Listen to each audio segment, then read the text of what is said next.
I'm your co-host, Ronnie Sanders, and we're joined today by former Auburn defensive coordinator, Ellis Johnson. As usual, before we get started, click like and subscribe below. It helps us out, keeps us in your feed. Ellis, good to be with you today. Good to be back. I've been these midweek games and those holidays and everything. I come on these shows and I'm thinking, have we already talked about those games? Or are we going to talk about these games?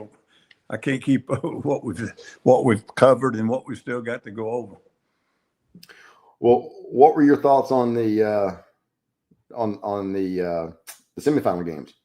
Well, it kind of surprised me. I mean, the Ole Miss game, it was a little bit closer in score than the performance was, but it still was a really good game at the end there. I thought they got a bad call on the no call in the end zone there at the last play. The other game, I mean, I'm just scratching my head.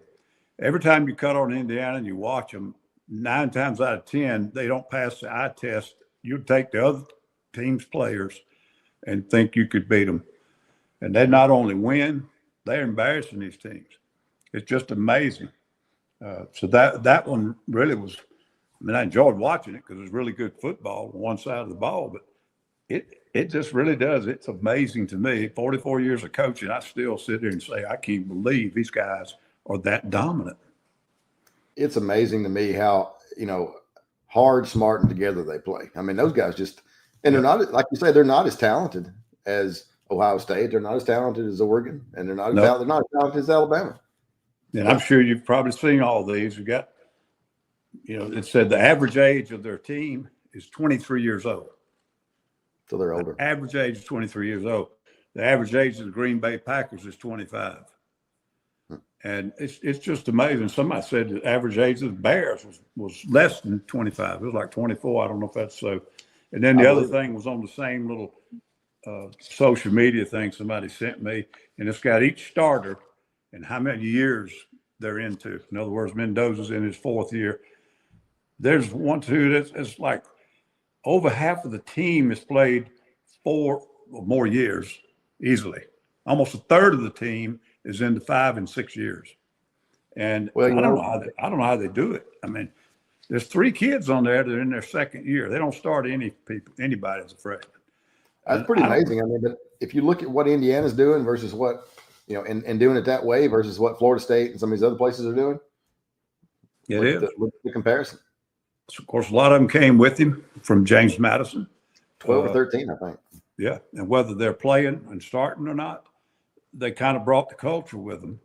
Mm-hmm. And they tell me they were a big, big factor. And even that first off season and spring ball, it was a big factor to have all those kids coming in to set the culture and, probably a lot of locker room talk about, what the coach expects. And this is how he's going to want you to do it and yada, yada. But it's phenomenal. I tell you, man, I didn't think they'd get to the championship game. And now I think they'll probably beat Miami. I do too. I mean, nothing would surprise me. I know Miami is, my wife asked me the other day, she saw Michael Irvin on TV and she said, who in the heck? She said, who's that fool? I said, I said, that's Michael Irvin. He's a Hall of Fame receiver. She's like, well, he acts like an idiot. I said, well, yeah, he always has. But he's on the Miami sideline. But it should be. I expect it to be a good game. But I'm like you. I mean, I don't know how you bet against. I don't know how you bet against Indiana at this point. Yep, I feel the same way. Now Miami's good enough to beat them, but so have about 7 other teams, and they've all got their kicked, not just beaten. Though they had a real close, tight game with Penn State, and they had some other really good games. Well, maybe went to the 4th quarter, but I mean, every game, every win, other than that Penn State win, was clearly they were outplayed the other team statistically, and the mistakes, everything. They, knock on wood, I don't want to jinx them. They had a turnover in the playoffs, and they're the only team that hasn't. Pretty amazing. I mean, and I think, using Indiana as a model, I think that for Auburn people, Golish is doing a little bit of the same, a few of the same things. He's bringing these kids in. I'm not sure he's bringing 12 or 13, but I would have to go count the number. But it's a significant number of kids from South Florida, including the quarterback, which is huge. Yeah. And I know Auburn people are worried. A lot of people are worried about all the kids that have hit the portal and that Auburn has lost, including Cam Coleman. But you won 5 games last year, and everybody says, well, this team won't be as talented as last year's. No, but probably won't. But you may win more games. Yep, they play better. I don't have any doubt that bringing those kids in, especially I assume they're in there now, and they'll be in the off-season program and they'll be in spring ball, and I think that really puts the transition into high gear. I don't think there's any question. Now, will it be a huge impact on the field next year? You just have to wait and see. That's true on any group of players. We never know what kind of impact they're going to make. But if you could bring a dozen or more with you from your program you're leaving, I just think it brings your culture and it brings your process. It brings a lot of things with you. And I'm sure, I guess, some of his coaching staff are coming too. So it just helps, I think, to have those players in the locker room during all this transition period. Well, he's brought a significant number of coaches with him, including the offensive line coach who looks like he's about 24. And the offensive coordinator who looks like he's about 27. And so he's got some young guys, but he brought a bunch of coaches with him, and he's brought a bunch of players with him. So I would think that from a transition standpoint, it'd be fairly smooth. I know they haven't been able to keep as many, on the roster as they had hoped. But I mean, that's the nature of the beast at this point. I'm not sure that Texas probably would have paid Cam Coleman whatever he wanted anyway, and I think they probably did. Yeah. Well, I heard that rumor about Simpson. I shared that with you the other day. Have you heard anything about it? Validated or? Yeah, I heard that I guess he declared, but they were trying. There's people trying to get him to come out of the portal. So that come out of the draft. Yeah, declaring is no big deal. You that's not binding at all. And I don't know when the date is that if he signs with an agent or something. Of course, they can do about anything now, and they go appeal it to a federal court, and some liberal judge will always give them what they want. Well, at this point, I mean, the NCAA has proven itself to be inept, and that's a compliment. Yep. How do you break down the championship game? You got Indiana, Miami, and Miami playing for a national championship in their home stadium, even though I'm not sure what kind of I'm not sure what kind of home field advantage they'll have. Although, in a game like this, it may matter. Yeah, they kind of notoriously don't draw that well, even in the days when they were winning all those national championships. I mean, they had a good 40,000 following, but they hardly ever fill that place. Of course, they happened to play in the Orange Bowl back then. Yep. I remember we went down, played them when I was in East Carolina one year. We played them, and they didn't have that big of a crowd. And of course, we wouldn't have been a real draw either, to bring them into the other side. So, but that's always been true. It's a very small school. Was it about 10,000 or so? It's private. And you look at Indiana. I heard this on the radio riding down the road the other day. Indiana has the largest living alumni base in America. I saw that yesterday. Now, I knew they were big. I mean, a lot of those Big Ten schools, 50, 60,000 students. I didn't know it. I mean, Indiana must be, if not the biggest, it must be one of the 2 or 3 biggest over the history of the school. And I've been up there. My brother got his master's there. I guess it was back when Knight was the coach. And but he got a master's in PE up there. And I went up with him a couple times, drove one of his cars, and we stayed about 2 or 3 days apartment hunting. So camp was beautiful. I couldn't really get a feel how big it was, but that is amazing. And Ronnie, these aren't PE and sociology majors. These Big Ten schools. I mean, I'm sure they got some write-off majors, but they graduate petroleum engineers and doctors and lawyers and people that are connected and network and all that kind of thing. It's a power that's never been tapped. And I mean, they were rabid about basketball, but you don't need all that much money to have a great basketball program back when they were good. But I'm telling you, man, of course, Mark Cuban, I didn't know he was an alum, but he's supposed to be the big bag man now. And I mean, hell, they got all kind of power. I'm very concerned. You're not as old as me. As a kid, you really start becoming aware of sports and you want to see it on TV and everything. When you're about 6, 5, 7 years old, you want to go play a little league football, and you want to watch TV. You want to watch football on TV. Hell, when I was coming along, there was nobody on TV but Big Ten and the Pac. Okay, maybe when Auburn, Alabama were on, they were on. When Alabama played Tennessee, they were on TV. Carolina, Clemson, for example, first game they ever played on TV was 1979. Wow. I mean, we couldn't get but 2 channels or 3 when I was growing up. And now you got 100-something channels on your TVs. You got cable, you got streaming, you got all this stuff. And so everybody's on TV now. But back then they weren't.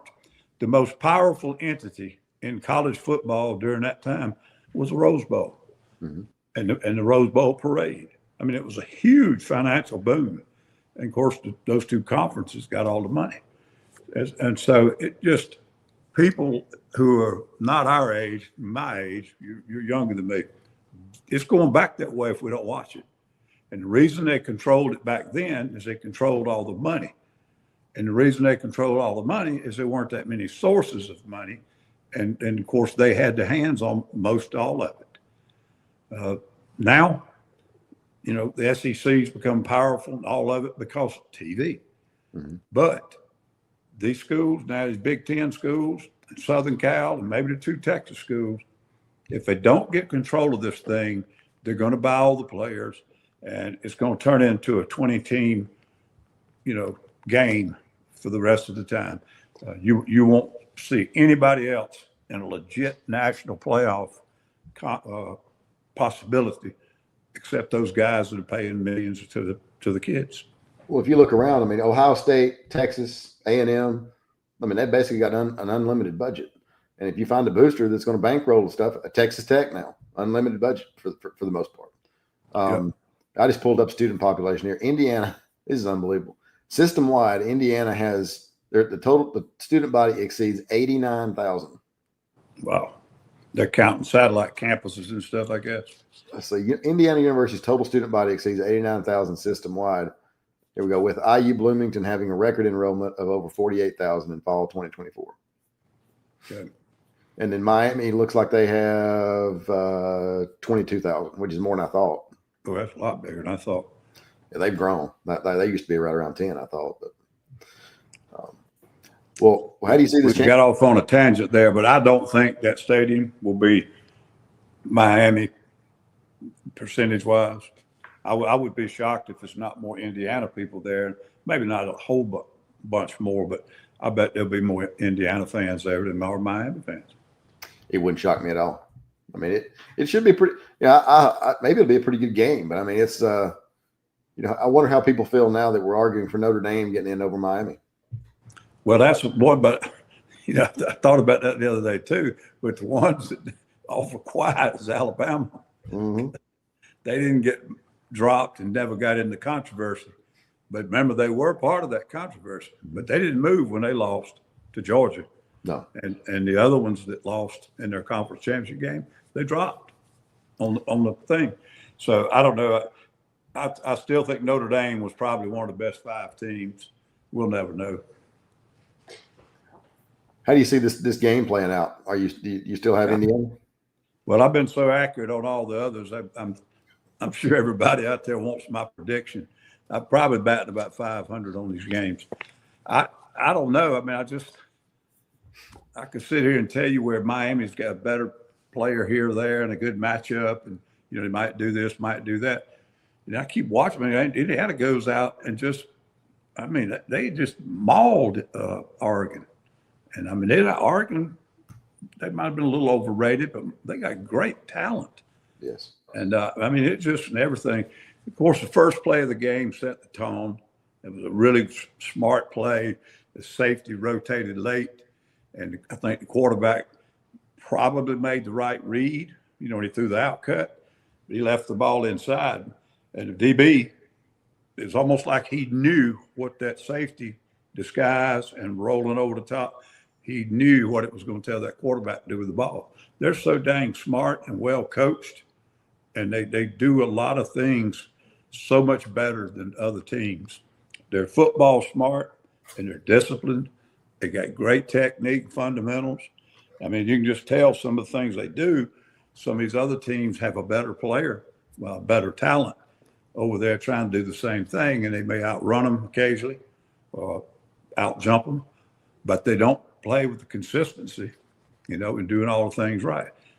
One of the biggest plays in the game was the running back hitting the quarterback's elbow, if you remember, causing the ball to come out, and it wasn't Moore's fault.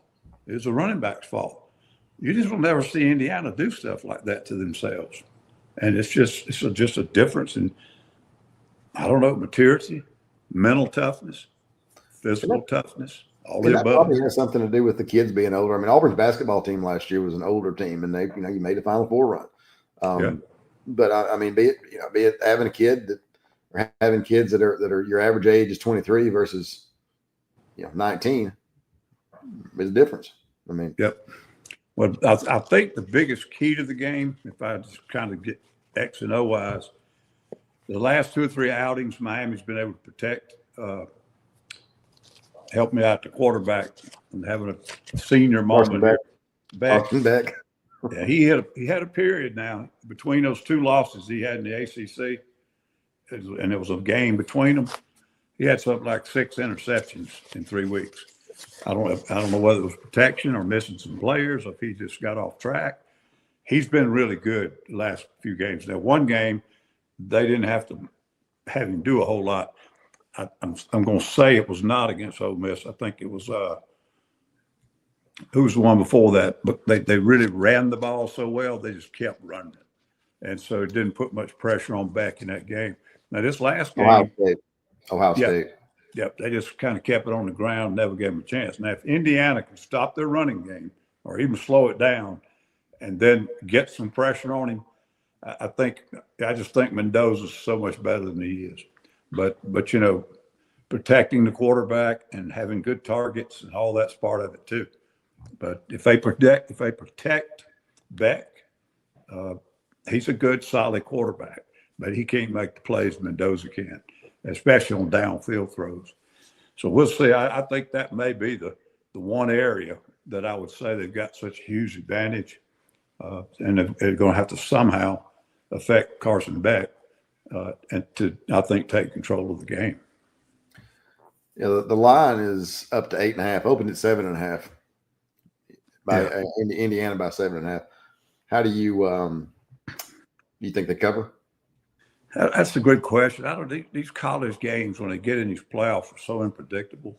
I think that's a good spread. I mean, just kind of look at 2 teams. I would think it was going to be closer than that.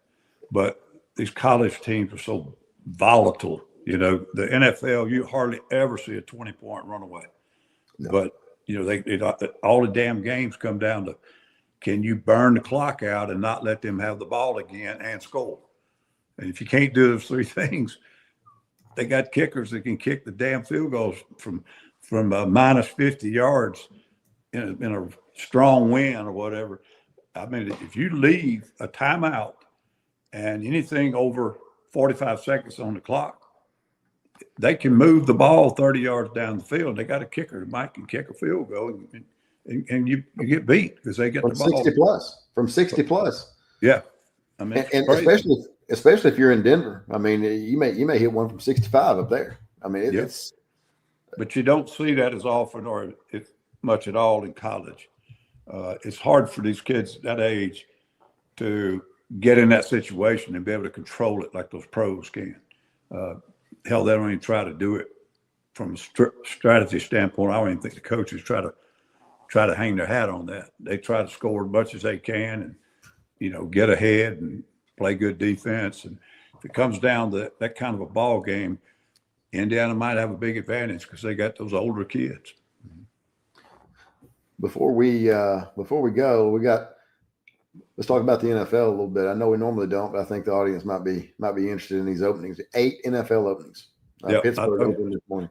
When I saw the Tomlin thing, somebody sent it and sent it to me. I said, I think that's 8 now.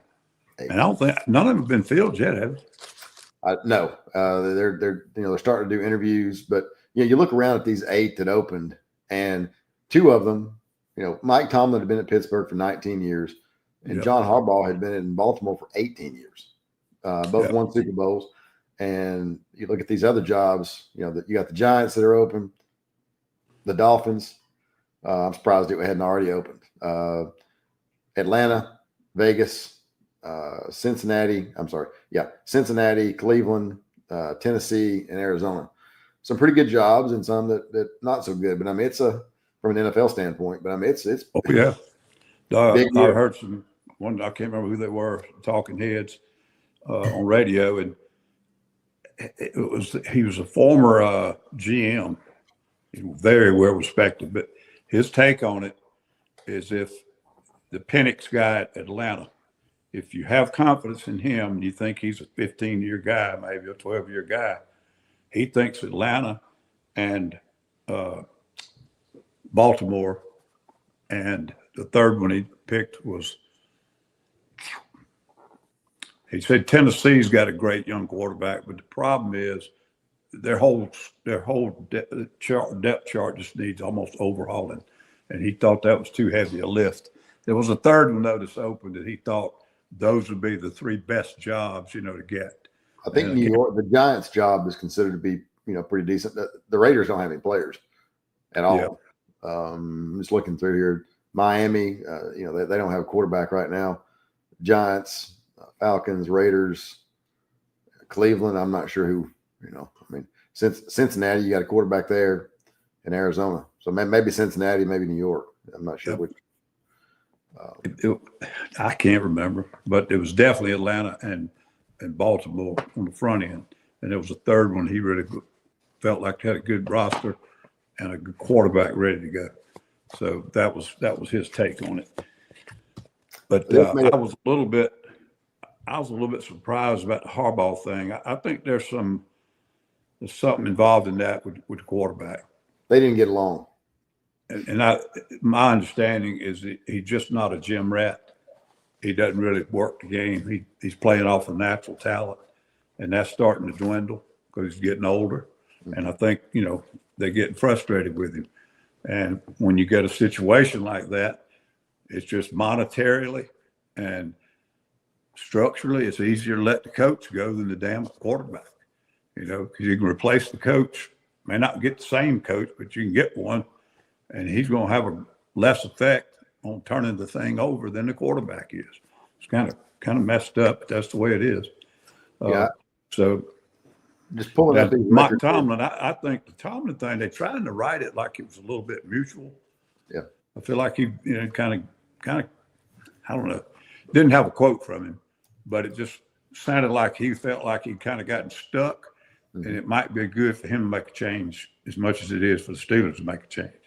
And I could see that. He might can get another team that has a little more talent in the right places that helps him do it by his philosophy. And, he's got a great resume, but when you're stuck losing first round playoffs for, is it 8 years in a row or 10? I believe it's 8. Maybe it's longer than that. Actually, I just pulled up his. His record here, so I'm looking at it. So they haven't won a playoff game. They lost in the wild card game. Let's see. Looks like their last playoff win was 2011, maybe. That's what I thought, something like 10 years. I don't know. Might have been more. I think that's 14, 15, unless I'm missing something. Yeah. Could have been 2017, but still, that's right. He's sitting there. I think it said he's one of 3 people or something done something in total wins. His total wins since he's been there 19 years. There's a lot of longevity stuff that's really impressive, but that's not moving the needle. That's not making Pittsburgh any better right now. I think that's probably what they were up against. Just, hadn't had a losing season ever. 19 years. Nobody else could say that. Nobody. Listen to this record. 10-6, 12-2, 9-7, 12-4, 12-4, 8-8, 8-8, 11-5, 10-6, 11-5, 13-3, 9-6, 8-8, 12-4, 9-7, 9-8, and then the last 3 years 10-7.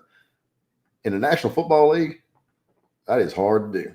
Yep. And I think that's a credit to their organization as much or more than Tomlin. And he kind of fit it. And when you go back to Chuck Noll, and that's probably before your time, and then you had Cowher, and then you had Tomlin. That's it. And of course, the common denominator is the Rooney family. And Mike took over a football team that was pretty well put together. And then I think it was right about the first or second year he had Ben Roethlisberger. And he was really a really great draft, almost unexpectedly great, out of a small college. Anyhow, he kind of inherited a really good football team, and he was perfect for what they needed. The structure, the standards, all the things, the goals and all that they believed in. And of course, he won 2, and it was in the first 4 years of his tenure there. Now, since then, whether it's the front office or whether it's him or whatever the problem is, they kind of got stuck in not mediocrity, but just above average. I mean, nothing they've done except for about 2 different seasons. And even those seasons, they didn't get out of the first round. So, yeah, I don't know. That one did not surprise me. The thing at Baltimore did. So I think Baltimore's made a huge mistake, and they're going to live to regret it. Oh, I agree with you 100%. I thought it might open, but I mean, again, you look at his record. He's been there 18 years, 3 losing seasons.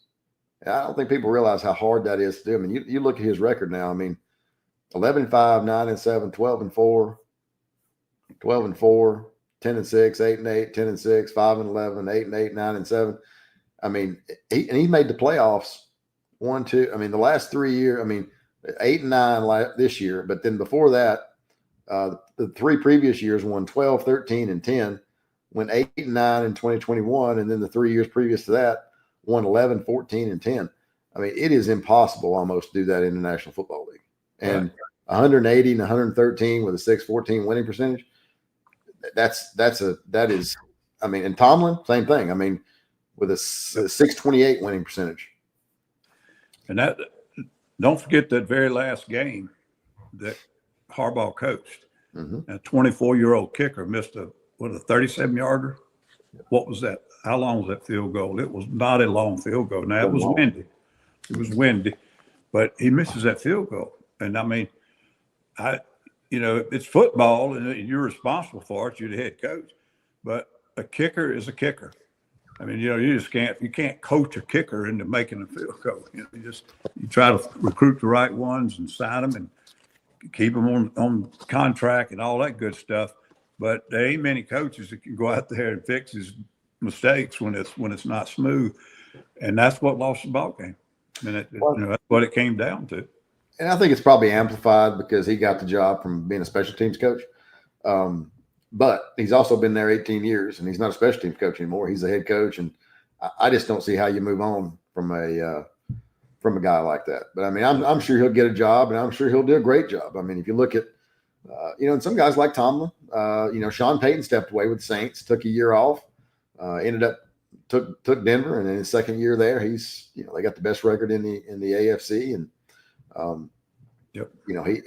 great coaches in the NFL are hard to find, because if you look at some of these franchises that aren't great franchises historically, like Las Vegas or the Raiders in general, and you look at Cincinnati, and you look at all the instability at some of these places, and then you look at the franchises that have stability for the most part.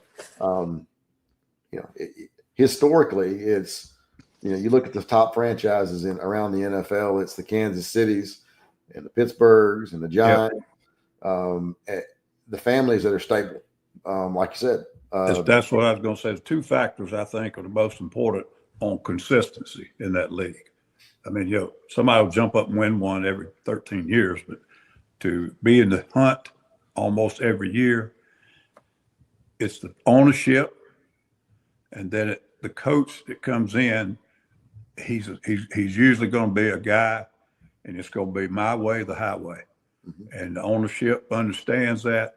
Guys like Parcells, Belichick, Andy Reid, and these 2 we're talking about, they weren't going to waver with players and stuff, about, well, we're not going to do that anymore because Joe doesn't like to do it that way. This is the way it's going to be done, and if you don't think they're going to do it, don't draft them or trade them. And it's not that simple, not that, but I mean, you don't see the consistency in the winning on the NFL level without great ownership and without a coach who is a consistent person, how he wants things done.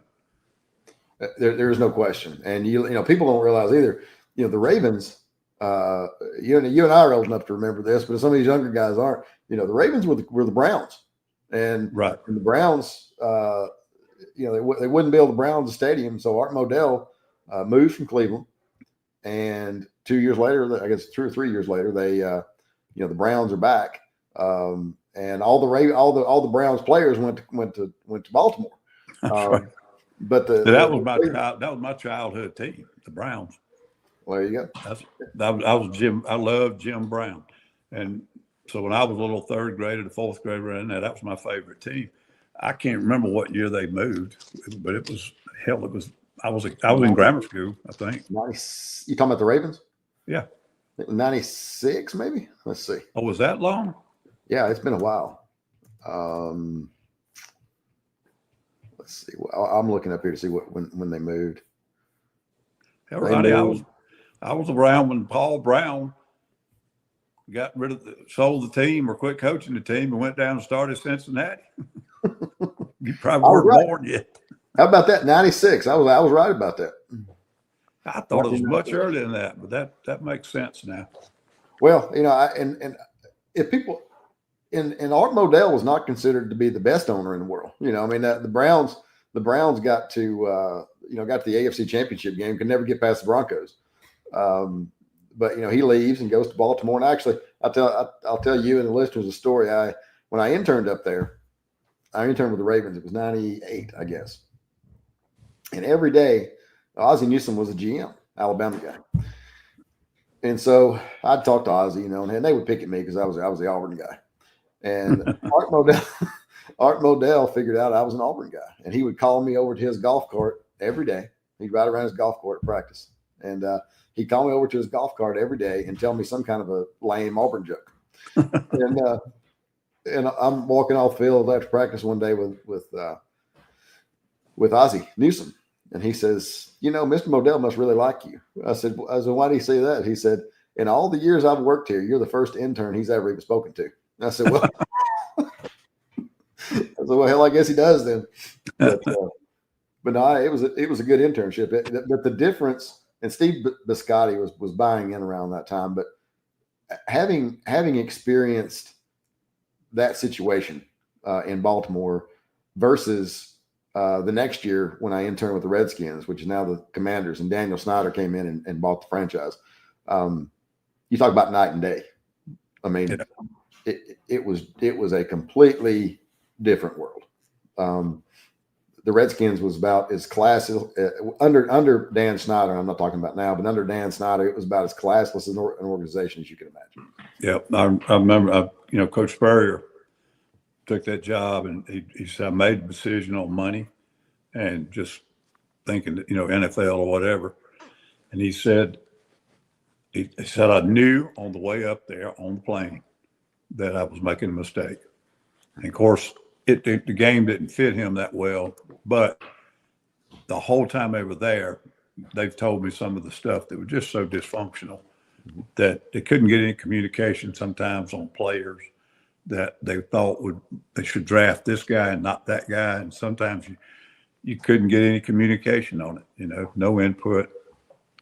You come out there to practice, and whoever shows up, you got to coach them. But they said it was pretty bad. It was about as bad as I had experienced. I mean, just the atmosphere around the office was just negative. But I tell you, one thing I did remember about the Redskins experience is, you remember Charlie Casserly, longtime GM in the NFL? I know who it is. I didn't ever meet him, but well, he was the GM. He was the outgoing GM. Norv Turner was the head coach. And I'm the intern. I come in one day, and Norv Turner sends me to get gas in his car. He was driving a damn big old Suburban. and he hands me $20. And I wasn't paying much attention, so I get up there and I'm putting gas, and he tells me to keep the change, and I'm thinking, well, hell, it must not have, And I turn around, it's got like $30+ in it. I'm like, he tells me to fill it up, so I ended up paying for Norv Turner's gas. But but anyway, Charlie Cashley started out as an intern. He was the outgoing GM of the Redskins. Started out as an intern in the NFL, worked his way up to be a GM. And Snyder had come in, and little did we know, Cashley had gotten fired that morning. But Cashley always met with the interns before the internship was over, because that's where he started.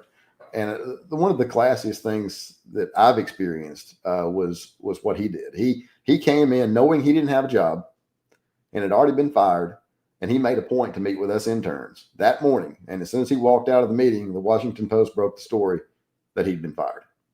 And he'd already been fired that morning. So I thought that was pretty classy of him. Yeah. He didn't have to do that. But well, anyway, Ellis, it's good to be with you again today. Yep. And then if Indiana doesn't win, I'm just changing the pick. Hey, it should be a great game.